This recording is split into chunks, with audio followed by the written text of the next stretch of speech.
Olá, galera! Estamos aqui hoje para mais uma aula aí com vocês, trazendo sempre um tema novo. Então, hoje a gente vai estar conversando um pouquinho sobre intervenção em crises e atendimento em pacientes especiais. Então, o que seria esse título aí, né? Que é um título grande. Vamos destrinchar isso daí melhor. Então, o que seriam esses pacientes especiais?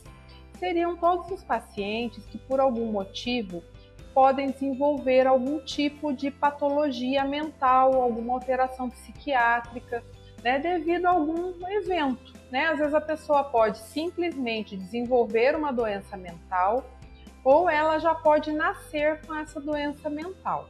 Tá? Hoje, né, com o Covid, o que a gente está vendo muito, né, que é uma coisa assim bem comum, a depressão. Né? E a depressão, a gente pode até pensar, né, é uma besteira, só que ela leva ao suicídio, ela leva aí a outros agravamentos, né, perda de qualidade de vida. Então a depressão hoje é o mal do século, né, principalmente hoje em dia aí por conta do Covid, por conta do confinamento, por toda essa situação aí que nós estamos vivendo. Né? Então nós temos que ficar muito atento aí aos sinais, né, de alterações psiquiátricas. Não só a depressão, né, mas ela é uma das principais que pode desencadear aí outros fatores. Então, o que seria uma crise? É um estado de desequilíbrio emocional a qual a pessoa se vê incapaz de sair com os recursos de afrontamento que habitualmente costuma empregar em situações que afetam emocionalmente. Então, assim, a crise ela é uma coisa muito individualizada. Tem pessoas que lidam muito bem com uma crise, tem pessoas que não sabem lidar com essa situação. Ela é muito pessoal. Às vezes, uma coisa que para mim é boba, para o outro pode não ser, pode ser uma coisa muito grave. Né? Então, depende de muitos fatores, né? De fatores até de vivências, né? De passado, do que a pessoa já viveu, do que ela aprendeu, do que ela considera importante na vida dela. É que nem, por exemplo, né, tem pessoas que lidam com uma separação de uma forma bem tranquila, né, faz um divórcio, faz uma separação e toca a vida adiante. Agora, tem pessoas que não, né, entram no estado depressivo, tentativa de suicídio. Então, a gente vê que a crise ela é muito individual. Então, o que seria uma experiência de vida normal? Né? Então, nós buscamos sempre um estado de equilíbrio, né? Embora isso possa parecer difícil, né? Esse equilíbrio, porque sempre tem alguma coisinha na nossa vida que não está 100%. Né? Às vezes você está bem no casamento, mas o financeiro não está legal, ou tem algum filho com alguma doença, dando algum problema, né? Um outro parente que está com alguma doença, né? Um alcoolismo na família. Então a gente sempre tenta buscar esse equilíbrio, né, na nossa vida, embora seja bem difícil. Né? E na crise, ela reflete o quê? Uma manifestação violenta e repentina da quebra desse equilíbrio. E as causas, elas são as mais diversas possíveis, né? Desde um fator para gente bobo até um agravante maior, como um óbito, um luto na família, né, que pode desencadear.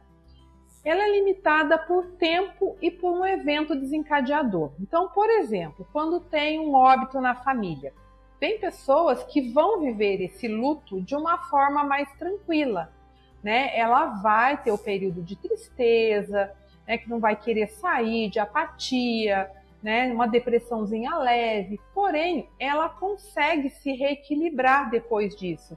Já tem pessoas que não, ela entra mesmo num estado depressivo, e isso daí vai se agravar muito mais, tá? Então ela tem essa limitação de tempo e sempre tem um evento que desencadeou essa crise, tá? E uma predisposição também, né? Tem pessoas que já nascem com algumas alterações bioquímicas lá do cérebro, que ela vai ter uma tendência maior a ter depressão, a ter algumas doenças psiquiátricas mesmo.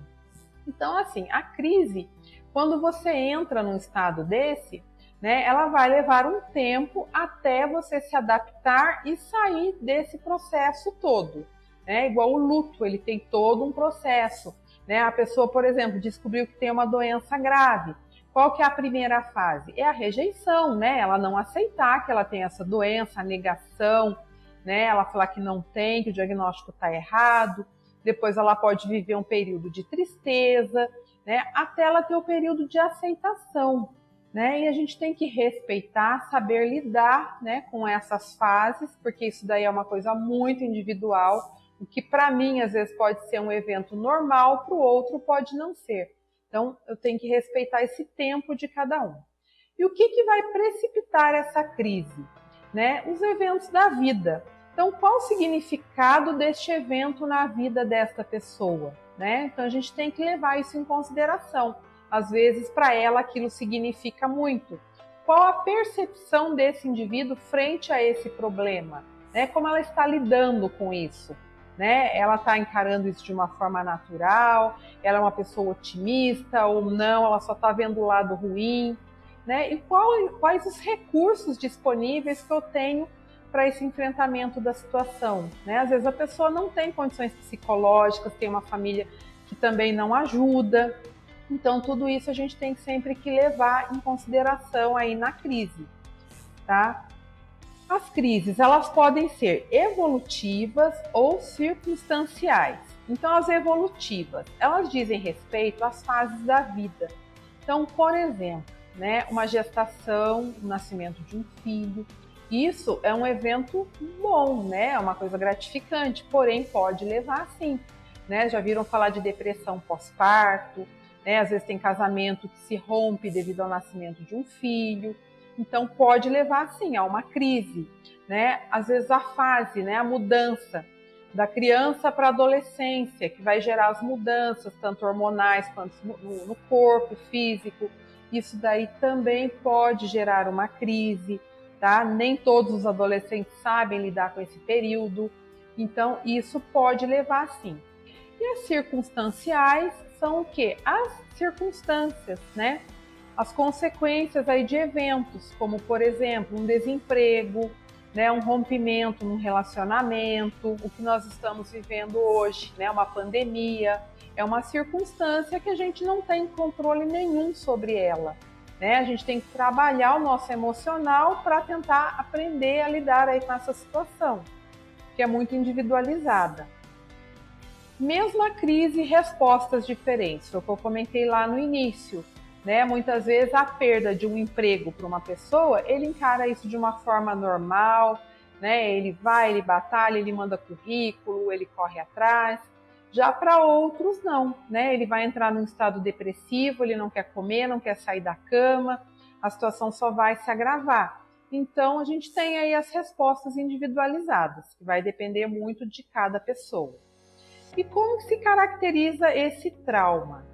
Né? Então a gente tem aí como consequência de uma violência externa. Né? Quando eu falo em trauma aqui, gente, é psicológico, tá? Porque a gente falou tanto de trauma de abdômen, trauma de crânio, então a gente está falando um pouquinho aí da parte psicológica, tá? Só para lembrar vocês. Então, um evento traumático é algo destrutivo na vida do indivíduo, da família, né? Das pessoas afetadas no geral. De natureza única e imprevisível e afeta muito mais do que vítimas imediatas. Pode acontecer em qualquer momento ou lugar. Pode favorecer e desenvolver um quadro psicopatológico. Então, assim, às vezes um evento que é ruim, dependendo de como eu lidar com esse evento, né, eu posso sair muito mais fortalecida dessa situação ou não, né? Isso aí vai depender de como a pessoa enxerga a vida, se ele é uma pessoa otimista ou não. Então, tudo é muito individualizado. É o que eu falo, né? A hora que terminar essa pandemia, com certeza nós não vamos ser os mesmos de antes. Alguns vão sair mais fortalecidos, já talvez outros não, né? Depende de como a gente está encarando essa situação, né? Para uns é momento de reflexão, para outros é castigo de Deus. Então, depende das nossas crenças, de como a gente encara essa situação. Né? Então é muito individual mesmo. Então como que deve ser essa intervenção em crises? É difícil você ter um protocolo estabelecido, visto que cada pessoa é uma pessoa, né? Nós somos individuais, não tem como uma receitinha de bolo, isso não existe. Né? O que nós temos hoje de recursos? Né? Nós temos o quê? Psicólogos, assistentes sociais, psiquiatras, né? Nós temos aí na rede SUS, né? Aqui em Campos do Jordão, por exemplo, nós temos o CAPS, que é o Centro de Atenção Psicossocial, então que vai atender esses indivíduos em sofrimento psicológico. Quando é um grau mais leve, é uma depressão mais leve, às vezes só uma terapia resolve. Quando é um grau mais acentuado, às vezes tem que ser feito um tratamento farmacológico. Eu vou estar falando um pouquinho depois com vocês sobre o uso dessas medicações, desses fármacos. Tá? Então, como que nós podemos intervir? Né? Então, assim, toda vez que a gente identificou uma situação, né, vocês como socorristas, né, a gente não tem muito o que fazer. É conversar com a pessoa, muitas vezes tudo que ela precisa realmente é contar o que está acontecendo, é desabafar. Às vezes só isso é suficiente, mas às vezes a gente precisa aí de uma ajuda de um profissional especializado. Então está encaminhando aí para um psicólogo, para um CAPS, tudo isso ajuda. Né? E assim, né, é muito individual mesmo. Às vezes aquele paciente que a gente nem sonha que ele tem uma depressão, é aquele paciente que vai e se suicida. Né? E o outro que está falando, que está dando todos os sinais, que está demonstrando uma tristeza, nem sempre ele é um candidato a uma situação de suicídio. Né? Quando a gente falava de suicídio há um tempo atrás, né, a gente não via pessoas jovens se suicidando. Hoje esse perfil já mudou muito. Né? A gente vê pessoas aí bem-sucedidas financeiramente, pessoas bonitas, pessoas jovens, adolescentes, tudo se suicidando. Né? Então é uma situação muito triste, né? E que tem, né, tratamento para isso, tem intervenção. Então, assim, se eu tenho aquele amigo, né, que eu suspeito de alguma coisa, eu já posso estar tentando conversar, estar tentando encaminhar. Né? O paciente, o suicida, ele não avisa muitas vezes, eu vou me suicidar, eu vou fazer isso. Não, ele vai lá e faz. Né? Às vezes o paciente está falando que vai tentar um suicídio, que vai fazer, na verdade ele está tentando chamar a nossa atenção, ele está precisando de ajuda, né? Ele consegue verbalizar isso, né? Estou precisando de ajuda. Já o outro não consegue verbalizar, ele vai lá simplesmente e faz, dá um tiro na cabeça, pula da ponte, toma veneno, né? E é uma situação muito triste. Então, assim, o que é importante nessa situação? Sempre tentar estabelecer um contato psicológico, conversar com essa pessoa, tentar mostrar para ele uma luz no fim do túnel. Né? Quem de nós que nunca passou, né, por uma tristeza, por uma situação dessa? Às vezes vem um amigo, vem alguém, vem, né, conversa, te ouve, e fala, nossa, nunca tinha pensado nessa possibilidade. Né? Então, ouvir o outro, analisar o problema, tentar ver soluções para o problema. Quem está nessa situação, né, é uma roda. Né? Ele está naquele círculo vicioso, ele só consegue ver o problema dele, só existe aquilo, não tem solução. Né? E às vezes a gente de fora, analisando a situação, a gente consegue visualizar ali algumas soluções, algumas coisas que a pessoa não consegue. Né? Quando ela está dentro daquele círculo, ela não consegue visualizar isso. Então, a crise, gente, ela pode ser considerada uma urgência na saúde mental. Tá? Hoje em dia ela já é considerada. E essa emergência, ela provoca ela tem algumas características, como insegurança, confusão, medo, angústia, incerteza. Então, o paciente, quando ele entra nesse estado, ele vai apresentar tudo isso. Tem pessoas, né, que já têm algum distúrbio psiquiátrico. Às vezes ele deixou de tomar uma medicação e acabou entrando numa crise. Né? Então, lógico que a crise dele vai ser muito mais grave do que uma pessoa que já não tenha nenhum problema psiquiátrico. Né? Vai ser uma situação mais leve, que a gente vai conseguir trabalhar melhor. Então, hoje o SUS optou, ele não faz mais a diferença de urgência e emergência psiquiátrica, tá? Por que eu fiz toda essa introdução, tô falando tudo isso para vocês, né? Porque como socorristas, vocês não vão pegar uma pessoa só triste, só depressiva, não. Vocês vão pegar uma pessoa em tentativa de suicídio, né, que tomou veneno, ou que está lá numa ponte querendo pular. São situações extremas. Ou aquele paciente que está extremamente agressivo, que está violento, que quebrou tudo dentro de casa. E aí, como é que eu vou lidar com essa situação? Né? Eu tenho que lidar muitas vezes com o paciente, com a família, né? Eu tenho que aprender a lidar com isso. Então, o que seria, né, uma emergência e uma urgência psiquiátrica?